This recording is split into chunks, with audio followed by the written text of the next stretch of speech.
You have to think of it as divorce is a grieving process.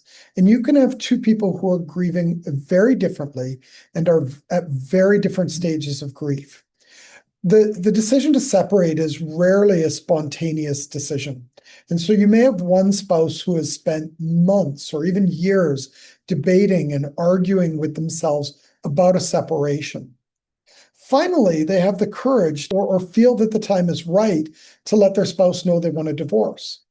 For this person, in that moment, they may be feeling fear or trepidation for the future. But often when they finally tell their spouse, it feels like a huge weight has been lifted off their chest. This spouse's grieving may be at an end, and it might just feel good to get it out. However, at the same time, the other spouse may be feeling like they've just been run over by a truck.